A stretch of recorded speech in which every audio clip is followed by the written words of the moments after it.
Activity 6, answer the following questions. নিচের প্রশ্নগুলির উত্তর দাও।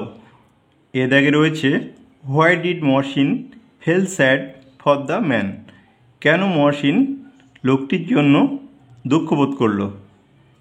এটার উত্তর লিখবে the man had no work, মানে লোকটির কোনো কাজ ছিল না, and no food in his house for his children, এবং তার বাড়িতে কোনো খাবার ছিল না তার বাচ্চাদের জন্য।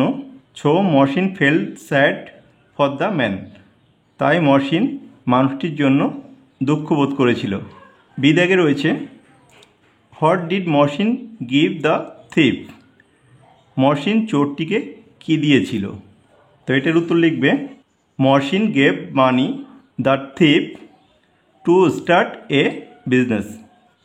মহসিন চোরটিকে টাকা দিয়েছিল একটি ব্যবসা শুরু করার জন্য। এরপরে সিদাগ রয়েছে what did Mohsin dedicate his life to do, মানে কিসের জন্য মহসিন তার জীবন উৎসর্গ করেছিলেন? তো এটার উত্তর লিখবে Mohsin dedicated his life in spreading education among the Muslims, মানে মহসিন তার জীবনকে মুসলমানদের মধ্যে শিক্ষা বিস্তারের জন্য উৎসর্গ করেছিলেন। আর শেষের প্রশ্ন রয়েছে হোয়েন ডিড মহসিন ডাই, কখন মহসিন মারা গিয়েছিল? তো এটার উত্তর লিখবে মহসিন ডাইড ইন 1812, মানে মহসিন 1812 সালে মারা গিয়েছিলেন। এরপর অ্যাক্টিভিটি 7-এ read the following passage carefully, identify the proper noun, pronouns and qualifying adjective and place them in the suitable boxes. নিচে যে বক্সগুলো করা আছে প্রপার নাউনের জন্য, প্রোনাউনের জন্য এবং কোয়ালিফাই অ্যাডজেক্টিভ, এই টেক্সটটুকু পড়ে এখান থেকে খুঁজে বের করে আমাদের নির্দিষ্ট ঘরে তুলতে হবে। তো প্রথম লাইন রয়েছে last winter Brishti and Tupai went to Birbhum with their parents.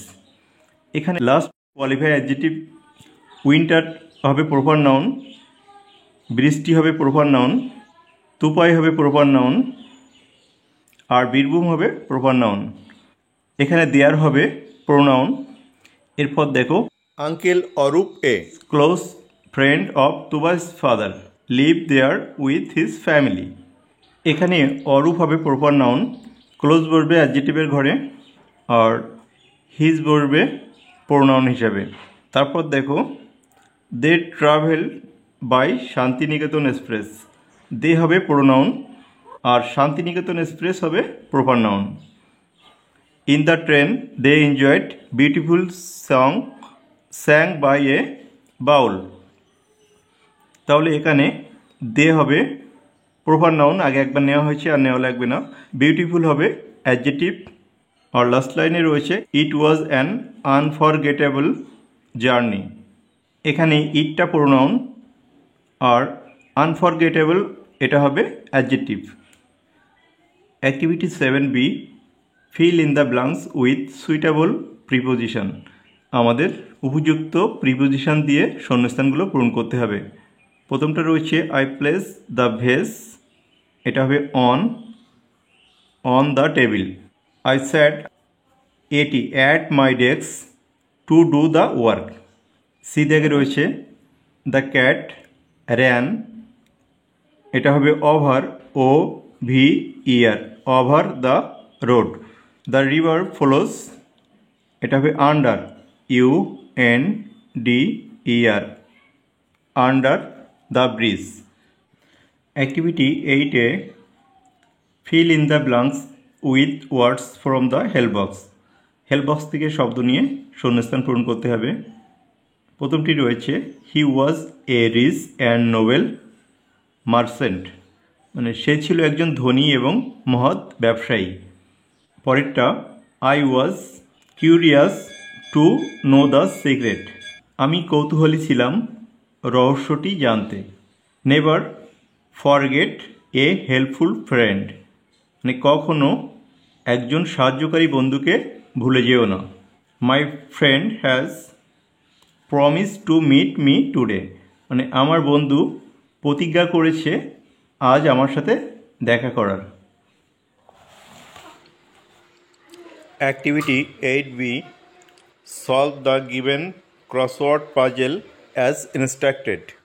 তো এখানে দেখো প্রথমটি অ্যাক্রস মানে পাশাপাশি, to show love and kindness. তো এটা হবে কেয়ার, CARE, কেয়ার। ডাউনে রয়েছে মানে নিচ বরাবর vehicle ড্রন a cow or horse, মানে একটি গরু বা ঘোড়া চালিত যানবাহন, এটা হবে CART, কার্ট। এরপর দুই দাগে রয়েছে অপোজিট অফ লেট, লেটের অপোজিট ওয়ার্ড কী হবে? আর্লি।